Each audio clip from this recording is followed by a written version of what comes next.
अस्सलामुअलैकुम। आज Saudi ministry of interior की तरफ से सऊदी अरब के अंदर इकामा होल्डर्स के लिए एक वार्निंग जारी की गई है, जिसमें कहा गया है कि एक गलती करने की वजह से जो इकामा होल्डर हैं उनके ऊपर 10 साल का बैन लगाया जा सकता है, यानी 10 साल तक वो सऊदी अरब नहीं आ सकते। इसके अलावा 20,000 रियाल का जुर्माना भी लगाया जा सकता है। इसके बारे में आपको बताऊंगा। इसके अलावा Saudi ministry of human resource and social developments की तरफ से कहीं दूसरी जगह काम करने के बारे में भी बताया गया है। तो अभी आप अपने कफ़ील कंपनी के पास में तो काम कर ही रहे होंगे, लेकिन अभी जो सीजनल काम है अभी जो चल रहा है, कहीं दूसरी जगह भी आप काम कर सकते हैं। इसके बारे में जो है प्रोसेस बताया गया है, इसके बारे में आपको बताऊंगा। इसके अलावा भी काफ़ी सारी ज़रूरी जानकारी आई हैं, तो आपसे रिक्वेस्ट है वीडियो को शुरू से लेकर आखिर तक ज़रूर देखें। और आपने अभी तक हमारे चैनल को सब्सक्राइब नहीं किया है तो चैनल को ज़रूर सब्सक्राइब कर लीजिएगा, क्योंकि सऊदी अरब के अंदर गैर मुल्की लोगों से रिलेटेड जो भी बड़ी खबर आती है इस चैनल पर हम लेके आते रहते हैं। दोस्तों, आज की एक अच्छी खबर आपके साथ में शेयर करना चाहूँगा।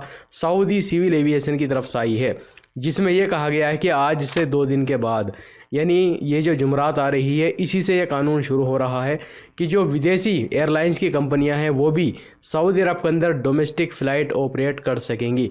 तो जैसा कि आपको मालूम है, सऊदी अरब के अंदर अभी की अगर हम बात करें तो सिर्फ सऊदी अरब की जो खुद की एयरलाइंस हैं, जैसे सऊदी एयरलाइंस, फ्लाइनास, फ्लाईडील, यानी जो सऊदी अरब की खुद की एयरलाइंस हैं वही सऊदी अरब के अंदर डोमेस्टिक फ़्लाइट जो ऑपरेट करती हैं।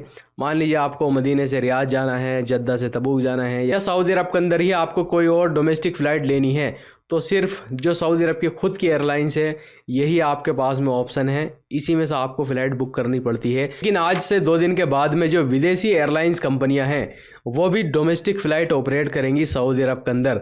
तो इससे अब गैर मुल्की लोगों को भी काफ़ी फ़ायदा होने वाला है, क्योंकि काफ़ी सारे ऑप्शन आपके पास में रहेंगे। जो भी फ़्लाइट का टिकट आपको कम से कम में मिलेगा और अच्छी सर्विस मिलेगी, आप उस तरफ जा सकते हैं। यानी अब जो है काफ़ी कंपटीशन यहाँ पर बढ़ने वाला है डोमेस्टिक फ़्लाइट के अंदर। इसके अलावा Saudi ministry of human resource and social developments की तरफ से गैर मुल्की लोगों के लिए एक बहुत ही अच्छी खबर आई है। तो अभी आप लोग अपने कफ़ील कंपनी के पास में तो काम कर ही रहे होंगे, लेकिन यहाँ पर एक अच्छी खबर दी गई है आप लोगों के लिए। हज के टाइम पर जैसा कि आपको मालूम है काफ़ी वर्कर की ज़रूरत पड़ती है, तो यहाँ पर सीजनल वर्क के बारे में बताया गया है, जो कि आपकी जो सीवी है, जो भी आप काम करते हैं वो आपको अपलोड करनी होगी अजीर प्लेटफॉर्म के ऊपर। तो देखिए, काफ़ी कंपनियां जो हैं अपने वर्कर को भेजती हैं काम करने के लिए, और इस तरह से तो वो भेज नहीं सकते आपको काम करने के लिए, क्योंकि सऊदी अरब के अंदर जिस कफ़ील के पास में या जिस कंपनी में आप काम करने के लिए आए हैं वहीं पर आप काम कर सकते हैं। लेकिन यहाँ पर अब कफ़ील कंपनियों को ये ऑप्शन जो है दिया गया है कि अजीर प्लेटफॉर्म के ज़रिए वो अपने वर्कर को सीजनल वर्क के लिए, यानी कुछ टाइम के लिए, मान लीजिए 3 महीने के लिए, 2 महीने के लिए, 1 महीने के लिए, अगर वो भेजना चाहें, कहीं दूसरी जगह काम करवाना चाहें उनसे, तो वो वहाँ पर भी भेज सकते हैं उनको, काम वो कर सकते हैं और अच्छी खासी उनको सैलरी मिल जाती है। तो देखिए, काफ़ी कंपनियों से गैर मुल्की लोगों को भेजा जाता है, काफ़ी कफ़ील भी अपने वर्कर को भेजते हैं काम करने के लिए। तो ये एक अच्छा मौका है। अगर आप हज के सीज़न में वहाँ पर काम करना चाहते हैं, हाजियों की खिदमत करना चाहते हैं, तो ये बहुत ही ज़बरदस्त मौका है। आप अपने कफ़ील कंपनी से बात कर सकते हैं, इसमें आपको पैसा भी मिलेगा और आप वहाँ पर खिदमत करेंगे तो आपको अजर भी मिलेगा। तो कोशिश करें, अगर आपका कफ़ील कंपनी एग्री होता है आपको अजीर प्लेटफॉर्म के ज़रिए इजाज़त देने की, क्योंकि आपको वहीं से ही परमिट मिलेगा दूसरी जगह काम करने के लिए, तभी आप वहाँ पर एंट्री कर सकेंगे। तो आप अपने कफ़ील कंपनी से बात कर सकते हैं, अगर वो एग्री हो जाते हैं आपको भेजने के लिए, तो ये मौका आप बिल्कुल भी मत गंवाना, क्योंकि यहाँ पर आपको पैसा तो मिलेगा ही जो आप वहाँ पर काम करेंगे, इसके अलावा आपको अजर भी मिलेगा। इसके अलावा दोस्तों, अब यहाँ पर मैं आपको बताना चाहूँगा, आज सऊदी मिनिस्ट्री ऑफ इंटीरियर की तरफ से एक वार्निंग जारी की गई है सभी गैर मुल्की लोगों के लिए, चाहे आप इकामा होल्डर हैं या किसी और वीज़ा पर मौजूद हैं सऊदी अरब के अंदर। अगर आप इलीगल तरीके से एंट्री करने की कोशिश करेंगे अभी मक्का के अंदर और हज करने की कोशिश करेंगे, तो आपको गिरफ़्तार किया जाएगा, 20,000 रियाल का आपके ऊपर जुर्माना लगेगा।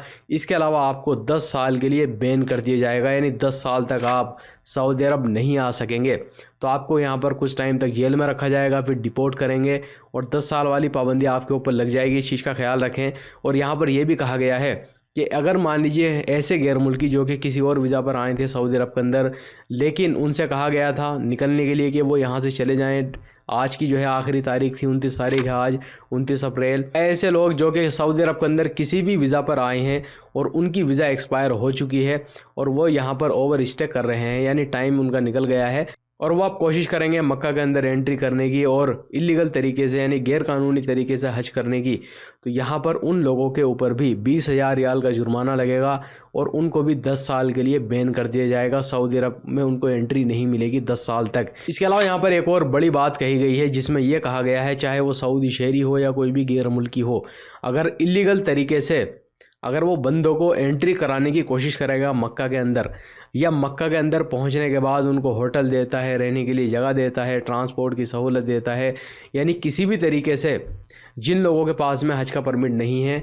उनको वो सहूलत देता है एंट्री करने की या वहाँ पर रुकने की, उनको खाने पीने की सहूलत देता है किसी भी तरीके से, तो ऐसे बंदे के ऊपर 1 लाख रियाल का जुर्माना लगाया जाएगा। तो इस चीज़ का ख्याल रखें। तो देखिए, ये खबर मैंने आपको इसलिए बताई है क्योंकि मक्का मुकर्रमा के अंदर हमारे काफ़ी सारे गैर मुल्की भाई हैं जो कि वहाँ पर काम करते हैं, इकामा होल्डर हैं, और हज के टाइम पर भी वो वहीं पर रहते हैं, वहीं पर काम करते हैं। तो देखिए, काफ़ी लोग या उनके रिश्तेदार या हो सकता है कोई दोस्त या कोई जानने वाला हो सकता है कि उनके रूम पर पहले ही पहुंच गया हो। फिर अभी तो चेकिंग शुरू हो गई है। अगर अभी कोई भी बंदा मक्का के अंदर जाना चाहता है तो उसके पास में या तो हज वीज़ा होनी चाहिए या उसके पास में परमिट होना चाहिए एंट्री करने का। लेकिन काफ़ी ऐसे गैर मुल्की होते हैं जो कि चेकिंग शुरू होने से पहले से ही वो जा चुके हैं, उन्होंने एंट्री कर ली है मक्का मुकर्रमा के अंदर। तो भाई, अगर आपके रूम पर या आपने अपने यहाँ पर किसी अपने दोस्त को, अपने रिश्तेदार को रखा हुआ है जो कि इलीगल तरीके से वो गए हैं वहाँ पर, उनके पास में हो सकता है फैमिली विजिट वीज़ा हो या बिजनेस वीज़ा हो या कोई और सी वीज़ा उनके पास में मौजूद हो, या जो वीज़ा थी वो भी एक्सपायर हो गई होगी उनके पास में, सिर्फ हज करने के लिए वो आपके रूम पर रुके हुए हैं, तो आपको खबरदार होने की ज़रूरत है क्योंकि 1 लाख रियाल का जुर्माना आपके ऊपर लगाया जा सकता है। तो इस वीडियो को ज़्यादा से ज़्यादा शेयर कीजिएगा अपने दोस्तों के साथ में ताकि उनको भी इसके बारे में जानकारी मिल सके। वीडियो देखने के लिए बहुत बहुत शुक्रिया।